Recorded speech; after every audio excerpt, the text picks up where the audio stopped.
Bersyukur kehadirat Allah Subhanahu wa taala. Kita mengucapkan alhamdulillah. Segala puja dan puji hanya milik Allah Azza wa Jalla. Mari kita senantiasa bersalawat salam kepada junjungan kita baginda Rasulullah Muhammad sallallahu alaihi wasallam. Allahumma salli ala Muhammad wa ala ali Muhammad.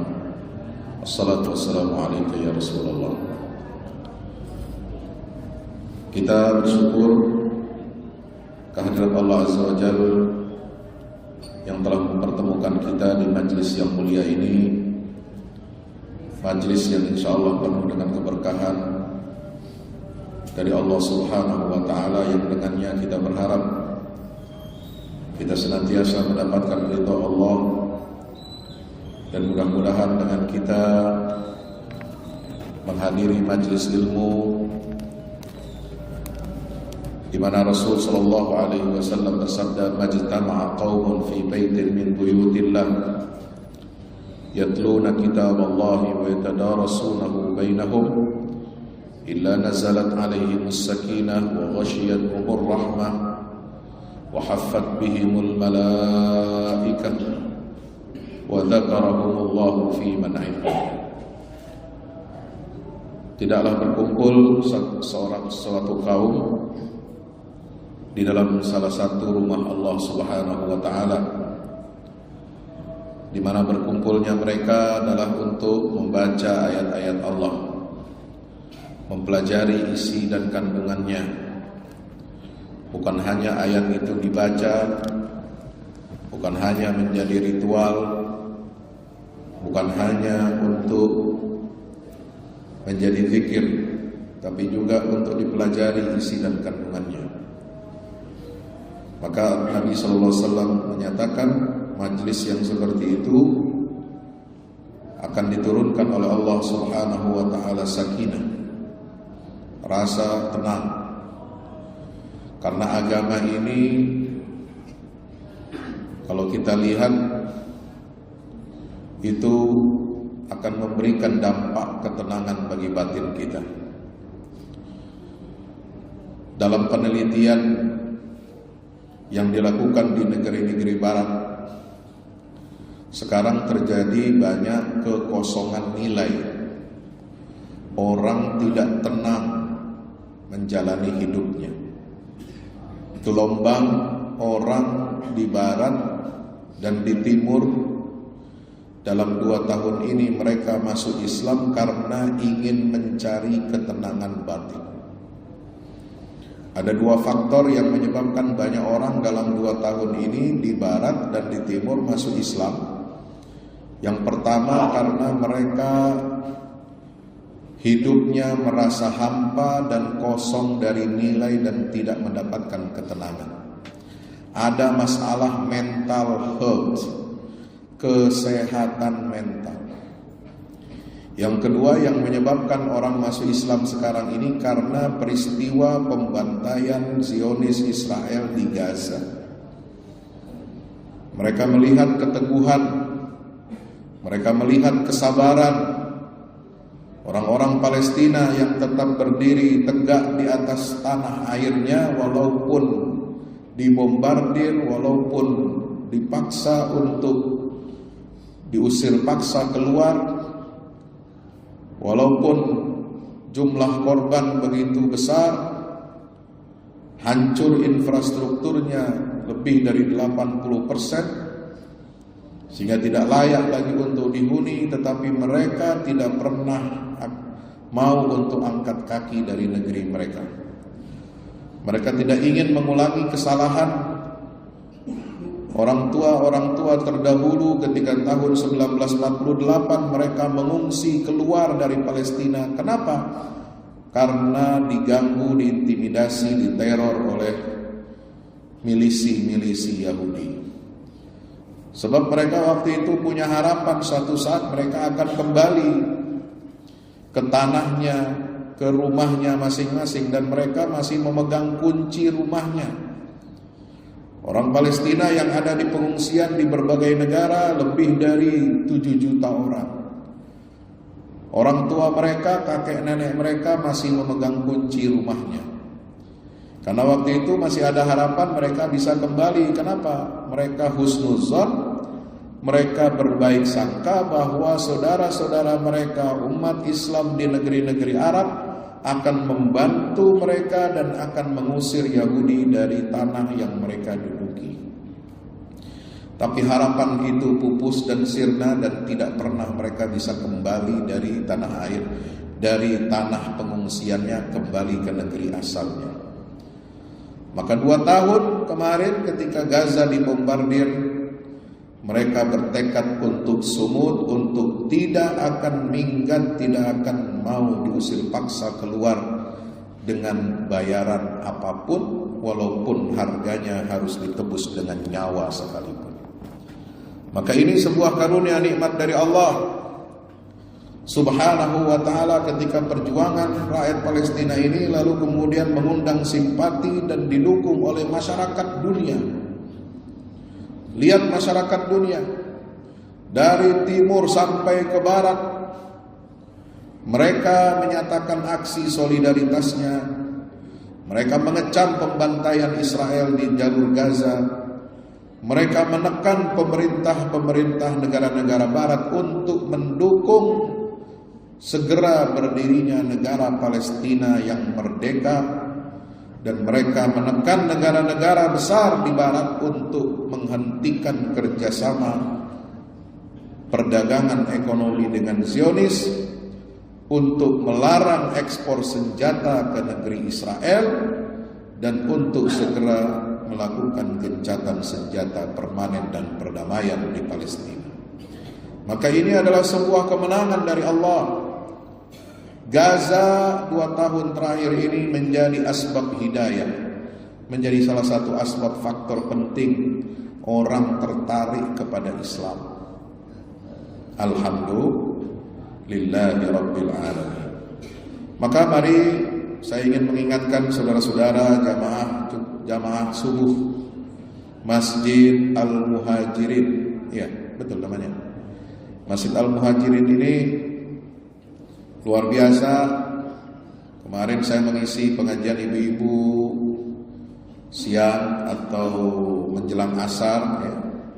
Di sini juga ramai ibu-ibu Aisyah padat, kemudian juga jamaah subuh ini juga Masya Allah, tabarakallah, mudah-mudahan bisa terus ditingkatkan dan dipertahankan berjamaah di masjid ini, bukan hanya untuk ibadah, tapi kita memakmurkan masjid ini untuk menjadi mercusuar ilmu, untuk kita meningkatkan ilmu kita.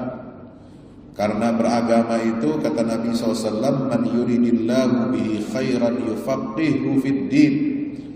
Orang hamba Allah yang dikehendaki oleh Allah untuk mendapatkan kebaikan itu cirinya satu, yaitu ketika Allah membuka hatinya, membuka akal fikirannya untuk apa? Yufaqihu fid din, diberikan jalan untuk bisa memahami agama secara baik, untuk bisa meningkatkan pemahaman ilmu tentang agama. Saudara mungkin tidak belajar agama dari kecil, tidak menguasai cabang ilmu-ilmu agama karena mungkin juga kecenderungannya bermacam-macam. Ada yang cenderung kepada ilmu bahasa, ilmu fisika, matematika, atau sosial, sesuai dengan apa pemetaan di sekolah-sekolah. Sebagian kecil dari kita yang menekuni ilmu agama, tetapi ilmu agama ini bukan hanya monopoli ustadz, mubalik, atau kiai saja. Ilmu agama ini dasar-dasarnya harus dimiliki oleh seluruh kaum muslimin tanpa kecuali. Kenapa? Karena ilmu agama ini adalah dasar kita untuk meraih surganya Allah.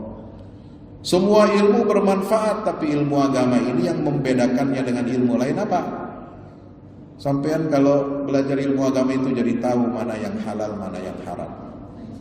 Kalau belajar matematika, bahasa tahu nggak halal haram? Nggak tahu. Ya, orang jualan minuman keras, orang prostitusi juga pakai ilmu matematika. Kita belajar ilmu agama supaya apa? Tahu yang hak, mana yang batil. Mana akhlak yang terpuji, mana yang tercela. Kalau belajar ilmu yang lain tidak bisa kita sampai kepada pengetahuan apa yang menyebabkan kita ini diridhoi oleh Allah atau dimurkai oleh Allah Subhanahu wa ta'ala. Maka mari tingkatkan semangat kita untuk belajar agama. Kalau tidak menguasai semua cabangnya, paling-paling tidak kita mendengarkan kajian subuh, kajian duhanya, kajian ahad paginya. Untuk apa? Untuk meningkatkan kecintaan kita kepada agama Allah, untuk meningkatkan rasa keterikatan kita, emosional kita kepada agama Allah, untuk senantiasa kita menjunjung tinggi agama Allah, mewujudkan masyarakat Islam yang sebenar-benarnya dalam rangka kita beribadah kepada Allah Azza wa Jalla.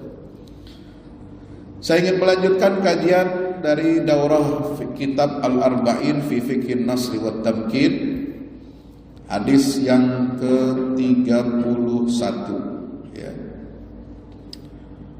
Saya memakai kitab Al-Arba'in fi Fiqhin Nasri wa Tamkin, itu berisikan 40 hadis tentang bagaimana caranya kita umat ini di akhir zaman meraih kemenangan, pertolongan dan kejayaan. Anil Mustawrid Al-Qurashi Inda Amr ibn al-As radhiyallahu anhu sami'tu Rasulullah sallallahu alaihi wasallam yaqul. Hadis ini diriwayatkan oleh Al-Mustawrid ketika dia berada di sisi Amr ibn al-As. Amr ibn al-As ini adalah seorang negarawan, seorang ahli politik, seorang gubernur Mesir yang diangkat oleh Khalifah Umar bin Khattab radhiyallahu anhu ketika negeri Mesir ini ditaklukkan oleh kaum muslimin. Ya, negeri Mesir ini negeri dengan peradaban yang tua sebelum Islam. Usia peradaban negeri Mesir ini kalau dihitung sampai tahun ini itu sudah 7.000 tahun. Ya, 7.000 tahun. Jadi sebelum Islam, syariatnya yang dibawa oleh Nabi SAW itu hadir pada abad ke-6 Masehi, itu peradaban Mesir sudah ada 5.000 tahun sebelumnya. Hadirin yang dimuliakan Allah Azza wa Jalla, hadis ini diberi judul oleh para ulama yang menghimpun kitab Al-Arba'in, Khuturatus Sukut Aniz Zulmi waz Zalimin. Bahaya kita mendiamkan kezaliman dan membiarkan orang-orang zalim merajalela. Seorang muslim itu enggak boleh kalau melihat adanya kezaliman, kebatilan lalu kita diamkan. Karena kezaliman dan kebatilan itu ibaratnya virus. Virus yang masuk menggerogoti tubuh itu berbahaya kalau kita tidak segera obati. Penyakit kita cari obatnya. Orang waras, orang berakal sehat nggak mungkin dia akan diam ketika tubuhnya sakit. Dia pasti cari obatnya. Aneh bin ajaib kalau orang Islam ada virus kebatilan dan kezaliman di tengah masyarakatnya, lalu dia diam. Kalau kita diam, maka kebatilan itu akan menjadi hal yang biasa, dan kemudian dia akan mempengaruhi kita, mempengaruhi pola pikir kita, dan akan merusak akidah kita. Nauzubillah min zalim. Kezaliman orang yang zalim juga nggak boleh dibiarkan. Walaupun ada aparat penegak hukum, nah, itu yang nangkep, yang mengadili, yang memeriksa, yang menghukum, itu memang aparat hukum. Kita bukan aparat. Ya. Kita tidak punya pangkat. Kita tidak punya bintang, kita tidak punya kewenangan untuk menegakkan hukum sebagai aparatur negara. Tapi yang dilakukan oleh masyarakat muslim adalah kita harus mencegah perbuatan zalim. Kita harus mengingatkan bahwa kezaliman itu adalah bahaya. Tidak boleh kita mendiamkan kezaliman dan kebatilan. Ya, kalau soal menegakkan hukum memang itu ranahnya aparat. Kita harus apa? Menyampaikan, menjadi saksi bahwa terjadi kezaliman, terjadi pelanggaran di tengah masyarakat, biar aparat yang menegakkan hukum tersebut. Nah, ini pentingnya umat Islam ini apa? Punya sense, punya kesadaran. Sadar untuk apa? Sadar untuk melek. Kalau terjadi hal-hal yang bertentangan dengan agama, dengan syariat, dia harus apa? Dia harus suarakan kebenaran dan dia harus menentang kezaliman. Di dalam hadis ini Nabi SAW bersabda bagaimana? Taqumus sa'atu warrumu aktsarun nas. Kiamat akan terjadi, ya, pada saat bangsa Romawi itu menjadi penduduk atau manusia yang paling banyak jumlahnya. Faqala lahu Amru absir ma taqul. Ya. Ketika itu, ya, ketika Amr bin As mengatakan, aku mendengar Rasulullah bersabda demikian. Kiamat itu terjadi ketika bangsa Romawi ini adalah bangsa yang paling banyak di dunia. Maka faqala lahu Amru absir ma taqul. Ya, berkata kemudian ditanya Amr bin As ini, coba terangkan lagi, jelaskan lagi apa yang engkau katakan tersebut. Qala aqulu sami'tu min Rasulillah sallallahu alaihi wasallam. Aku berkata, siapa yang berkata? Amr bin Al-As. Saya mendengar apa yang pernah aku dengar dari Rasulullah sallallahu alaihi wasallam. Qala, beliau bersabda, la in qulta dzalik inna fihim la khisalan arba'an. Ingat wahai Amru, ya, kenapa aku mengatakan bangsa Romawi ini adalah bangsa yang besar ketika kiamat itu terjadi? Kenapa? Karena di dalam sifat kepribadian mereka, orang-orang Romawi ini, mereka memiliki 4 kebiasaan, 4 karakter. Apa yang pertama? Innahum la ahlamun nasi inda fitnatin.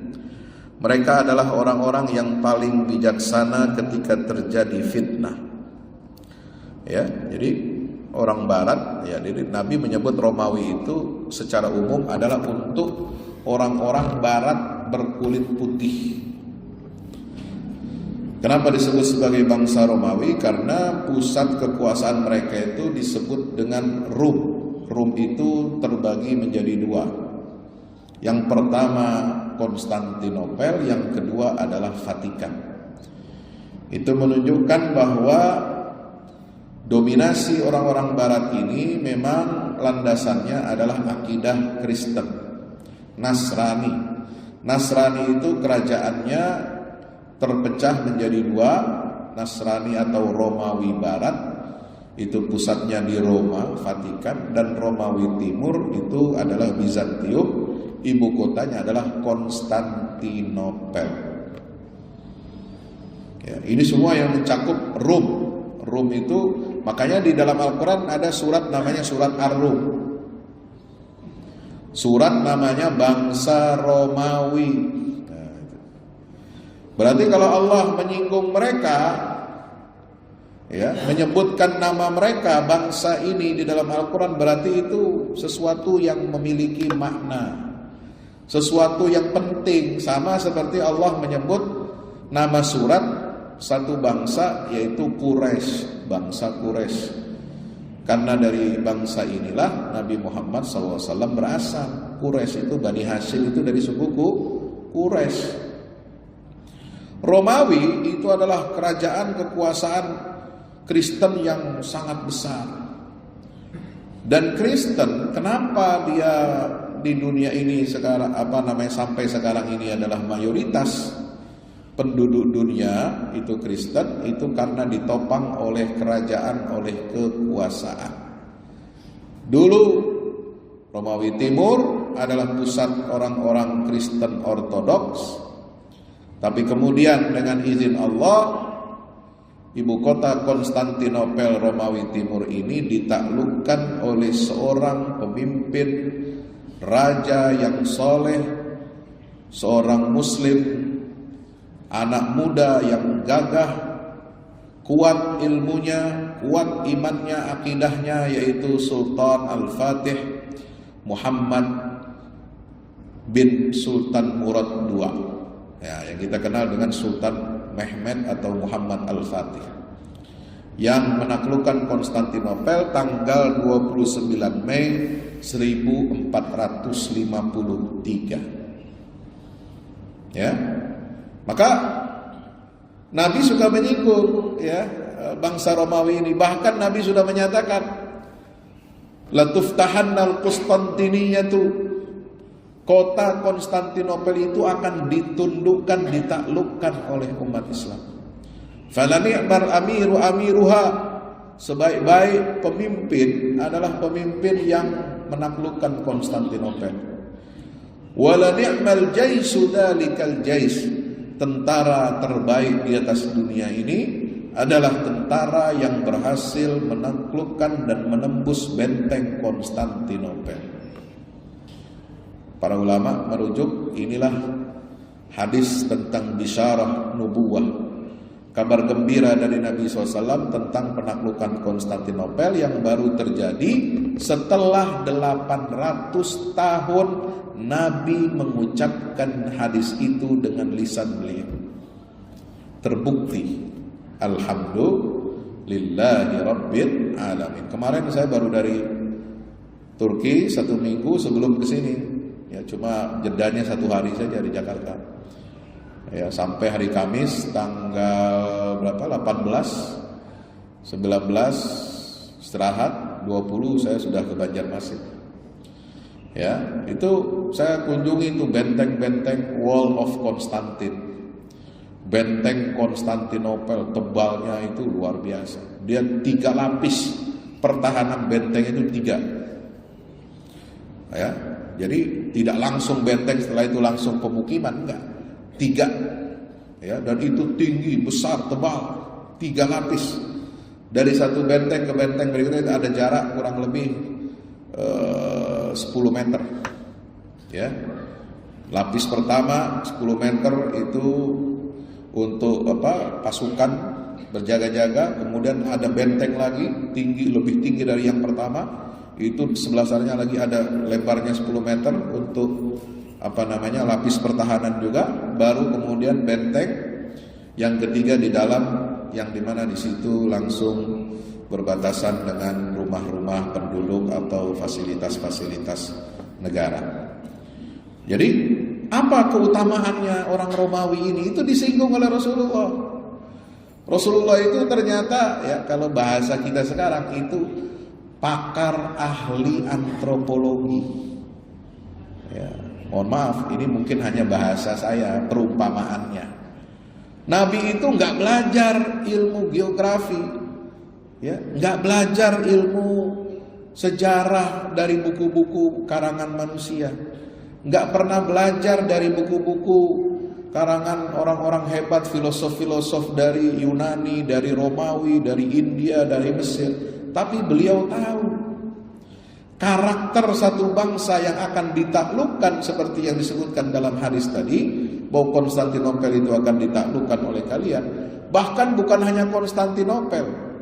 Hadis dari Amr bin As radhiyallahu anhu juga menyatakan, ketika Nabi ditanya, "Ya Rasulullah, dari 2 kota besar dunia yang menguasai dunia saat itu, Mana yang lebih dahulu kita taklukkan? Apakah Konstantinopel atau Roma?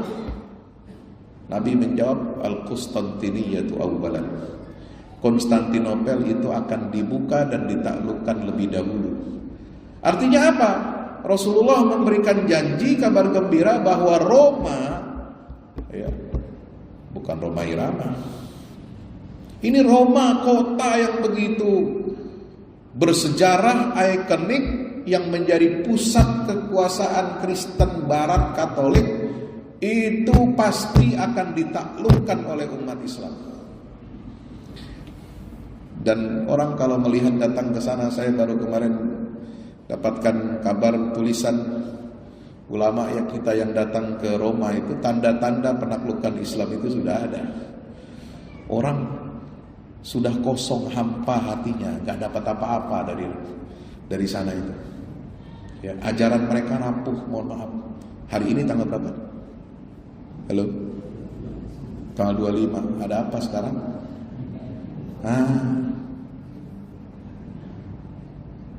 Masa Tuhan dilahirkan, Tuhan disisui manusia, Tuhan mati pula katanya disalib, ya.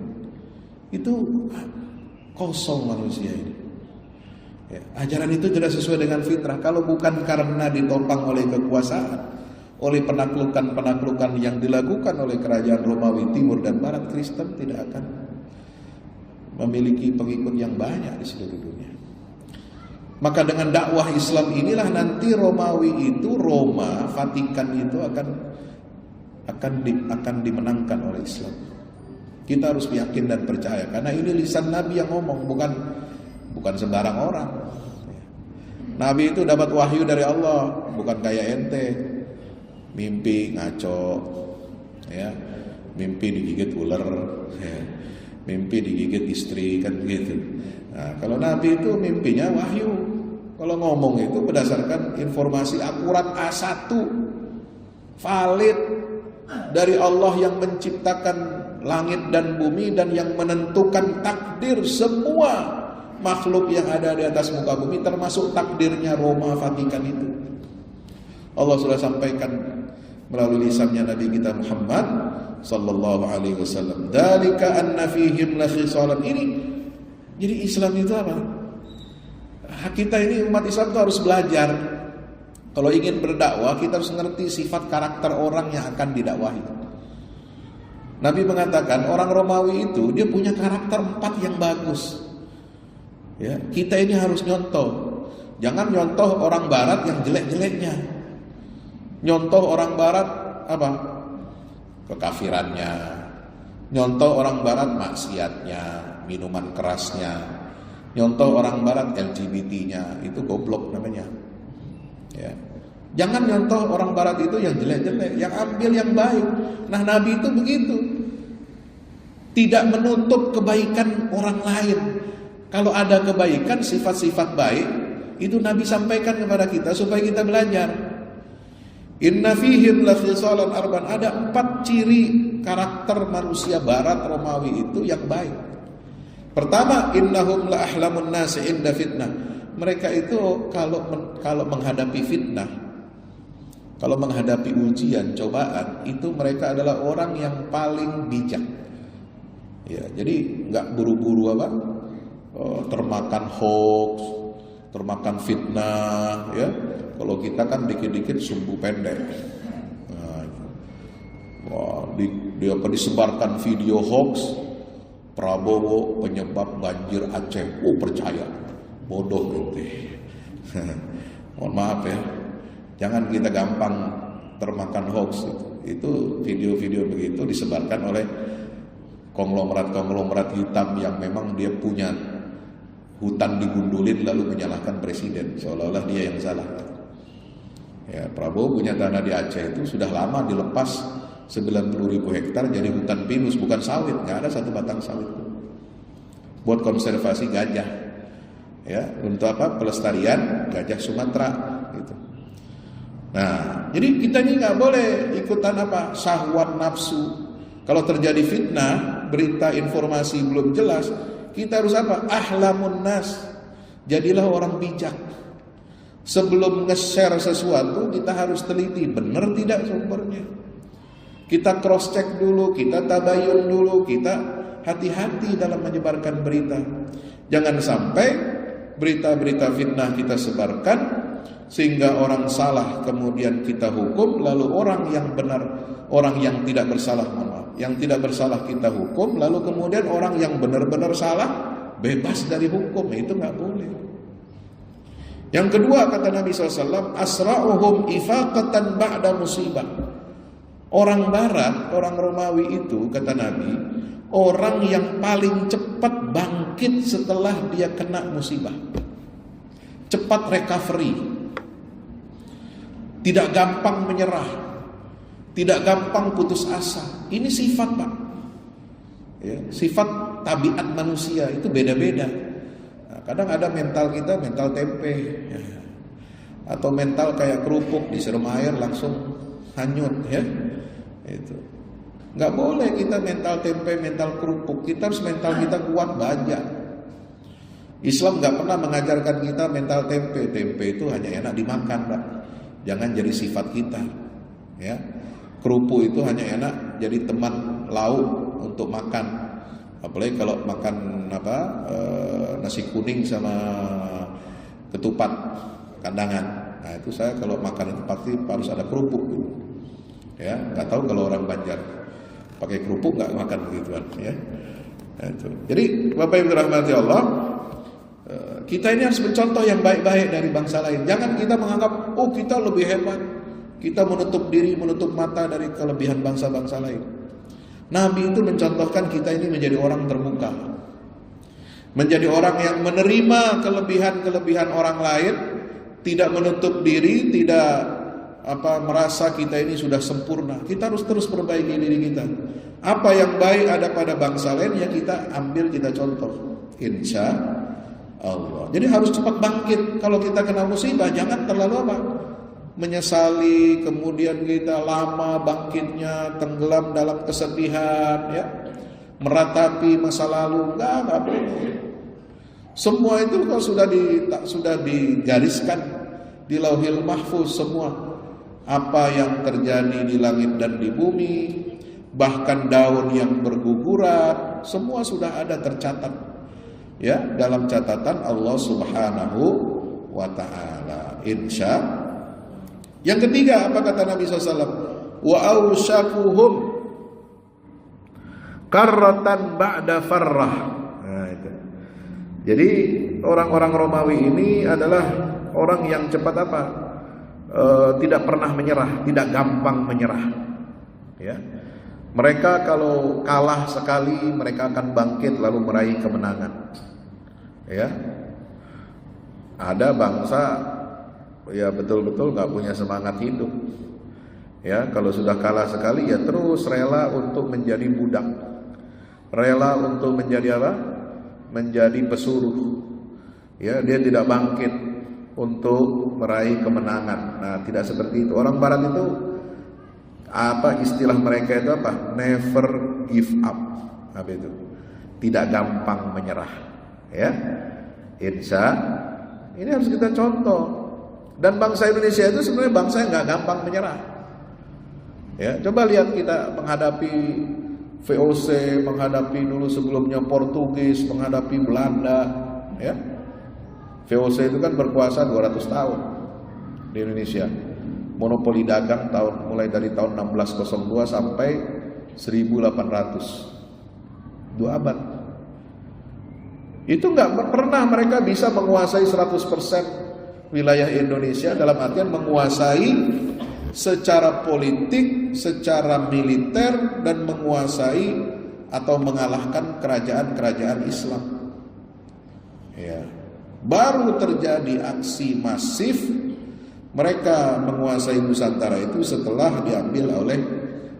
VOC ini bangkrut, lalu diambil oleh kerajaan Belanda, ya, pada tahun 1800. Dan itu pun tahun 1800, ya, tidak lama setelah itu pergantian, kemudian ada pernah Inggris juga menjajah Indonesia, karena Belanda, negeri asal penjajah Indonesia itu dulu pernah ditaklukkan, dijajah oleh Inggris. Maka gubernur Belanda yang berkuasa di Indonesia itu dikirim, penggantinya adalah orang Inggris namanya Sir Stamford Raffles.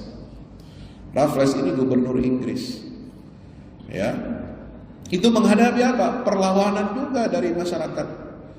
Ya, di Nusantara terutama di Jawa, sehingga meletus perang Jawa. Perang Jawa itu Pangeran Diponegoro 1825 sampai 1830 yang menguras kekayaan kerajaan Belanda. Mereka merugi puluhan juta gulden, setara dengan uang zaman sekarang itu kurang lebih 200 triliun. Coba. Jadi perang Jawa di Jawa itu, perang Diponegoro itu sudah seperti perang dunia. Cuma kita karena nggak menyaksikan, karena cuma dengar kabar angkanya sekian-sekian, tapi dampaknya itu sebenarnya berdampak kepada ekonomi global. Kenapa? Belanda itu bangkrut. Baru bisa menangkap Diponegoro itu setelah 5 tahun, setelah mereka rugi. Tapi dengan cara siasat yang licik. Ya, mengundang Pangeran Diponegoro untuk silaturahim Idul Fitri, coba. Ya, silaturahim lebaran kan pengennya makan opor, makan ketupat, ya. Silaturahim biasa, ya, namanya Pangeran Diponegoro ini kan orang yang apa? Ya, dia muslim yang baik kan. Kalau ada orang mau silaturahim ya nggak ditolak, silakan aja diundang, ya. Makan-makan, ngeteh, tapi kemudian apa? Siasat Belanda itu kemudian dikepung tempat berkumpulnya silaturahimnya Diponegoro dengan Gubernur Jenderal Hindia Belanda, itu di Magelang. Lalu mengetahui kelicikan itu terjadi, Pangeran Diponegoro saking marahnya, nggak nyangka dia niat baik dia untuk silaturahim dan ngobrol biasa itu kok berubah menjadi penangkapan. Sampai apa? Itu kursi, ya, tempat beliau duduk itu, ini kan seperti saya dulu ya, tangan itu sampai apa? Saking marahnya dia menahan amarah, itu kursi ini sompal, ya, sobek kayunya itu. Ya, kenapa dicakar oleh Pangeran Diponegoro itu? Ada bekasnya itu. Masih ada. Diponegoro itu kuat kok. Dia ketika awal pemberontakan Diponegoro melawan Belanda itu rumah istananya di Tegalrejo itu di Yogyakarta. Dia dikepung, dibombardir, ya. Dia itu melarikan diri, dia robohkan tembok benteng istananya itu dijebol sama dia sendiri. Bukan pakai alat eskavator, bukan, pakai tenaganya sendiri, coba bayangkan. Nah, itu yang kemudian masyhur lukisan Raden Saleh, ya, menggambarkan Diponegoro itu pakai jubah, ya, pakai gamis, kemudian naik atas kuda, ya. Jadi kalau mau menuduh umat Islam ini dulu istilahnya itu, ya, kadrun, ya, dari dulu Pangeran Diponegoro itu sudah kadrun, ya, sudah pakai jubah, ya, sudah pakai gamis, gitu. Padahal orang Jawa, padahal ningrat, ya, bangsawan Kesultanan Yogyakarta, tapi pakaiannya itu pakaian seperti orang Arab, gitu. Jadi nggak masalah. Ente mau orang Jawa, mau orang Banjar, mau orang Bugis, mau orang Madura, mau orang Papua pakai pakaian Arab, ya, itu identitas Islam, ya, nggak masalah. Mau pakai pakaian adat lokal juga ya silahkan. Yang penting menutup aurat, dan jangan kita menuduh atau membuat julukan-julukan yang tidak baik bagi orang yang pakai pakaian seperti halnya pakaian orang Arab. Kenapa? Ya karena Arab itu sudah Islam. Ya, kita bisa pakai pakaian dari mana saja. Barat saja Anda tiru. Ya, Barat pakai pakaian bikini ditiru. Itu kenapa ente enggak protes? Orang Barat pakai pakaian celana compang-camping, kita ikut-ikutan. Nah itu kok kenapa enggak diprotes? Ya, tapi kalau kita ikut pakaian orang Arab kok kita diprotes? Itu bodoh, aneh bin ajaib itu namanya, ya. Yang keempat adalah wa khairuhum limiskinin wa yatimin wa dhaif. Ciri karakter orang barat, Romawi ini yang keempat adalah mereka itu adalah orang yang berbaik hati, menyantuni orang miskin, anak yatim, dan orang yang lemah. Itu dilindungi. Makanya orang barat itu apa? Mudah terenyuh kalau melihat ya pelanggaran hak asasi manusia. Mereka nggak rela kalau ada manusia itu dibunuh, dibantai, apalagi anak-anak, perempuan. Makanya kemarin peristiwa Gaza 2 tahun itu menjadi apa? Titik balik. Amerika dan Israel nggak bisa lagi mempertahankan dirinya di hadapan publik masyarakat internasional, terutama di Eropa dan Amerika. Nggak bisa lagi mereka beralasan kami memerangi rakyat Gaza itu karena kami ingin membela diri. Bela diri apanya? Membela diri itu ya Anda berhadapan dengan sesama pasukan yang bawa senjata, bukan dengan membunuhi anak-anak, bukan dengan membunuhi kaum perempuan dan orang tua. Itu bukan bela diri namanya, itu pembantaian.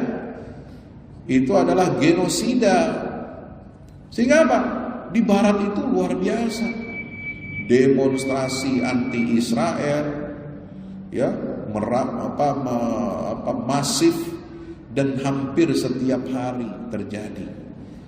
Jutaan orang turun ke jalan-jalan besar. Yang tadinya mereka itu kota-kota yang nggak peduli dengan isu Palestina, ya kota mereka dingin berubah menjadi seperti musim semi. Ya, orang-orang di tengah puncak musim dingin kemarin bulan September, bulan Oktober itu rela mereka tiap hari turun ke jalan, Pak. Nah, kalau kita belum tentu turun ke jalan tiap hari di Banjarmasin ini demo anti Israel, ya kan? Bisa dihitung jari. Ya, di Jakarta juga nggak tiap hari demo itu, aksi besar itu. Tapi di Eropa itu tiap hari. Di Amerika itu tiap hari, di kampus-kampus perguruan tinggi anak-anak muda itu melek informasi dan melek media sosial. Sosial media mereka di Eropa dan Amerika itu digunakan untuk membela siapa? Membela orang-orang tertindas. Nggak kayak kita media sosial untuk apa? Joget TikTok, untuk mengumbar aurat, untuk menyebar fitnah. Itu kacau di kita ini. Orang barat itu nggak begitu. Dia gunakan media sosial itu untuk mengetahui informasi apa yang terjadi di belahan dunia lain. Kalau terjadi pelanggaran, terjadi kezaliman kepada orang-orang lemah, mereka akan bela. Ya. Wa khamisatun hasanatun jamilah. Ada sifat yang kelima, ini tambahan dari Nabi SAW. Karakter yang baik, yang indah. Apa? Amna'uhum min zulmil muluk. Orang barat itu adalah bangsa yang paling kuat untuk mencegah kezaliman raja-raja mereka. Ya. Makanya apa tujuan Nabi menyampaikan hadis ini kepada kita? Ini hadis sahih ya, diriwayatkan oleh Imam Muslim dalam Kitabul Fitan wa Asyratis Sa'ah, hadis nomor 2898. Kenapa Nabi sampai membandingkan, menyebutkan karakter bangsa lain kepada umat Islam? Padahal mereka itu Kristen, padahal mereka itu ada yang ateis, padahal mereka itu ada yang pro LGBT, padahal mereka yang di mata kita mereka itu penuh dosa dan maksiat, ya. Tapi mereka itu masih punya sifat-sifat kemanusiaan, sifat-sifat yang baik untuk membela apa? Membela orang-orang lemah dan tertindas, termasuk saudara-saudara kita di Palestina. Ya, itu pengalaman kemarin di Tunisia. Ya, bantuan ya, rombongan kapal yang berlayar dari Tunisia untuk menembus blokade Gaza, yang istilahnya itu namanya Sumut Flotilla itu kebanyakan non-muslim dari negara-negara Eropa.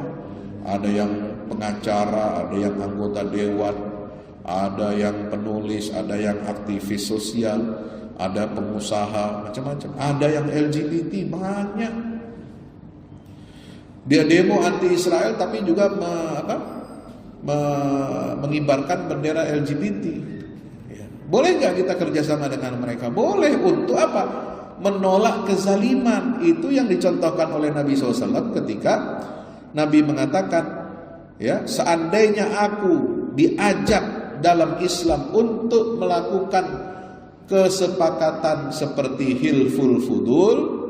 Hilful fudul itu perjanjian di kalangan bangsa Quraisy, ya, untuk mereka membela orang terzalimi dan tertindas. Nabi usianya waktu itu 15 tahun. Nabi ikut dalam perjanjian itu. Seandainya peristiwa itu dulu di masa jahiliyah, mereka tidak kenal Islam, mereka tidak kenal Allah, tidak kenal Rasul, tidak kenal Al-Quran, tapi mereka bersepakat, berjanji setia untuk membela orang tertindas. Kalau itu dilakukan dengan orang musyrik zaman saya sekarang hidup setelah ada Islam, kerjasama dengan orang kafir, orang ateis, orang macam-macam, tapi untuk membela orang tertindas, saya akan tanda tangan dan akan saya ikuti itu. Itu Nabi Muhammad begitu bilangnya. Makanya orang Islam itu, ya, kalau gen kita, gennya Muslim, pengikutnya Nabi Muhammad, ya, kita harus contoh Nabi itu. Bukan hanya mencontoh ibadahnya, shollu kama ra'aitumuni usolli, bukan hanya contoh manasik hajinya, khudhu anni manasikakum, tapi juga kita mencontoh bagaimana Rasulullah mengelola negara, bagaimana Rasulullah membangun koalisi-koalisi dan kerjasama antar bangsa dan antar umat beragama. Kerjasama dengan umat beragama lain boleh, tapi dalam hal sosial, dalam pembelaan hak asasi manusia, pembelaan orang-orang tertindas. Tidak boleh itu kalau kerjasama kita dalam akidah.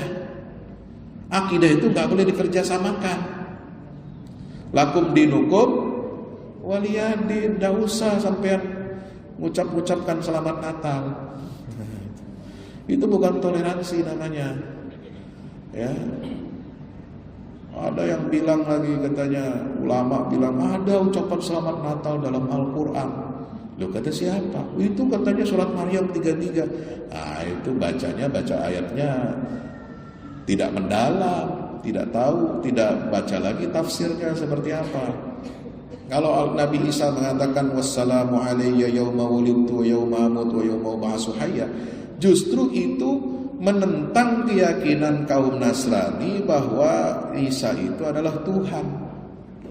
Masa Tuhan di situ disebutkan, Nabi Isa mengatakan salamat, salam sejahtera ketika aku dilahirkan. Masa Tuhan lahir?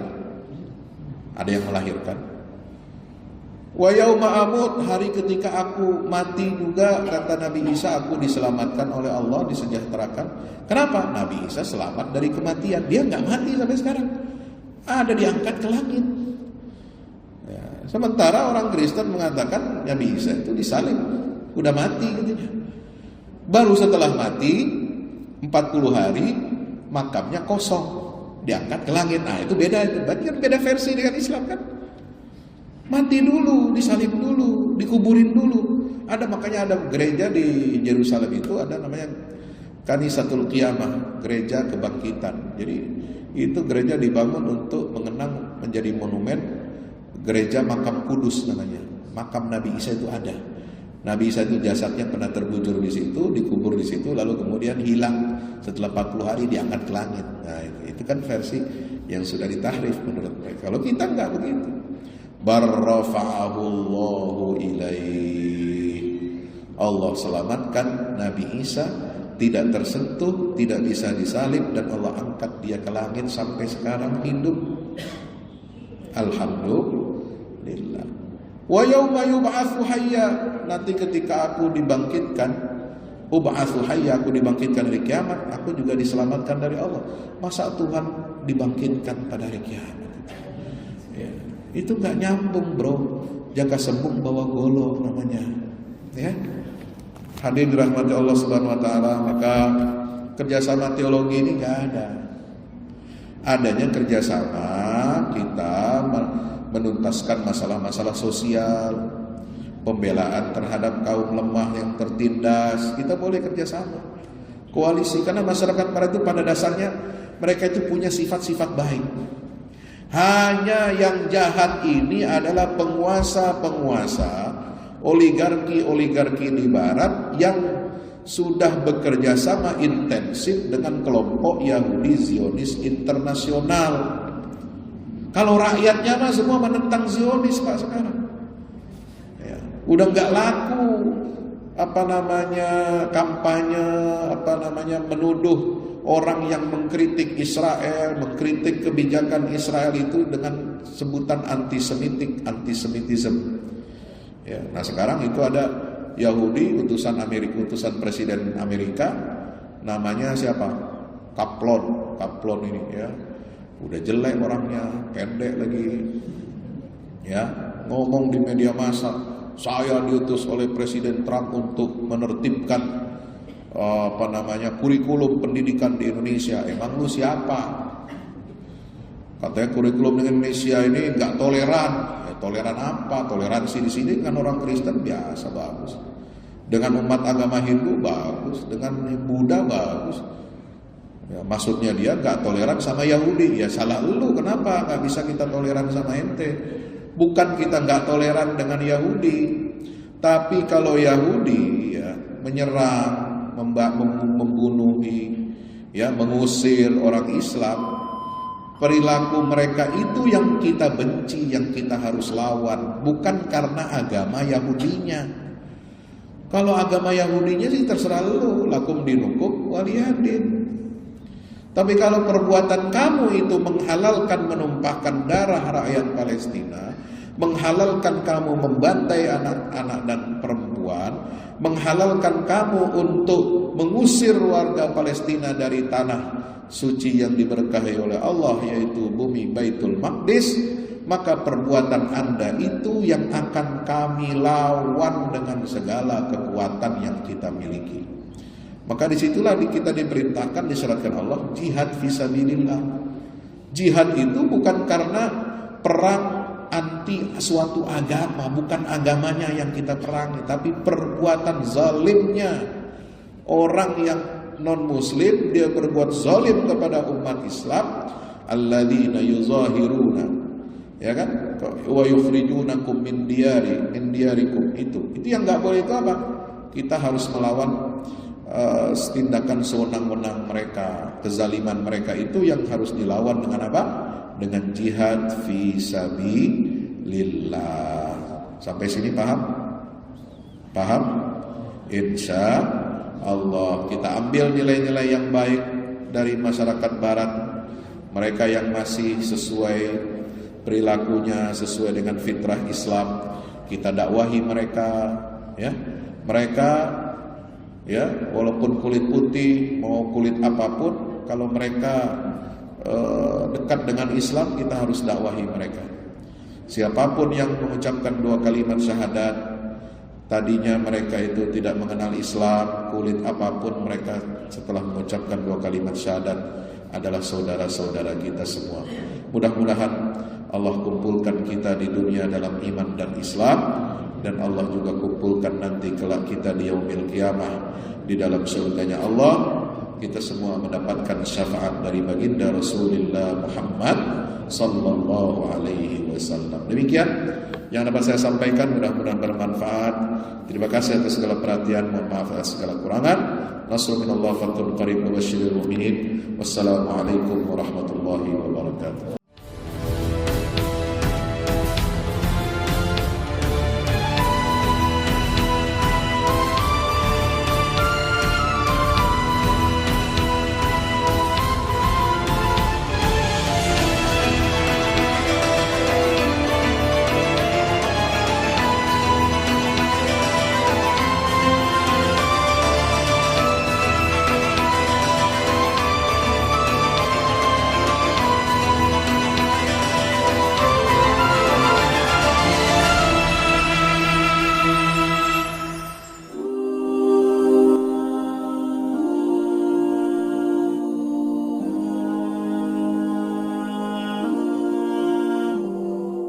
Ooh.